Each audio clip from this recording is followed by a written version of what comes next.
Well, the Bushiri's daring escape last week has caused a lot of commotion, more so that it happened on the back of the Malawian president's working visit in the country. But just to hear on how this has impacted their victims, I'm here with Mr. Solomon Izang Ashams, who is the founder of the Movement Against Abuse in Churches. Mr. Ashams, if you can just tell us as to how many people have contacted you, how many of the Bushiri investment scheme have contacted you? Quite a number of people from different cities. You know, from East London, they contacted me. From Polokwane, they contacted me, and also from Nelspruit. So in total, just the Nelspruit area alone, you know, the Mpumalanga area, there was over 100 of them, and collectively they put together over 50 million rand. You know, some people invested 100,000, some people 50, some people 1 million. There was somebody who paid 1 million.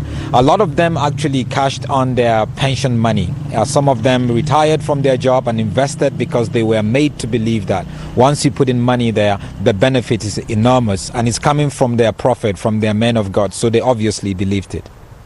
And these are people who surely, showed you their proof of payments.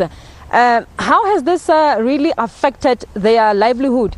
No, they sent me their proof of payments, their slip, you know, the investment that they made with the name of the business, which is MCS Investment, which is an investment company set up by Bushiri and run by his pastors, who are his grand soldiers. You know, they're the ones that convince people to invest and all that.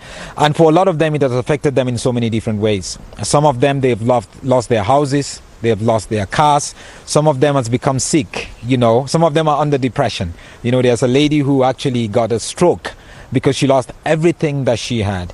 Some of them got to a place where they were on the brink of divorce, you know. And so it has impacted so many people in different ways. You know, some of them could not send their kids to school anymore. There was a couple that I spoke to in Nelspruit, and it has changed their lifestyle, all because they believed that this investment was going to change their life, which it never did.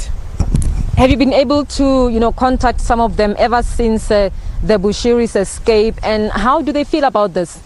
Some of them have contacted me during the Bushiri's escape, and quite with so much regret, so much regret, saying they're now losing hope of ever getting their money back. They're now seeing that there's no chance they're going to be able to recuperate their money.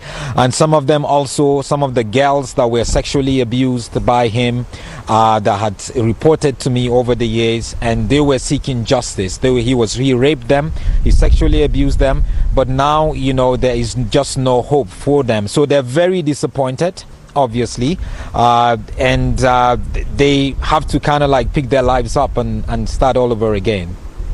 You've been really working for quite a long time on how Bushiri operates, and if you can just tell us as to what are some of the things that you have uncovered.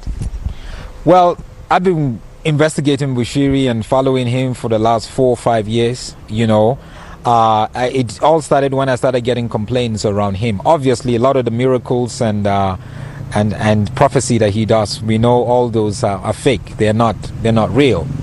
But girls started, getting in touch with me, telling me about how he raped them at the Sheraton Hotel, how he raped them in his office, so many different places, and people that have lost money, people that have invested money, people that were asked to pay money just so they can have a one-on-one with him.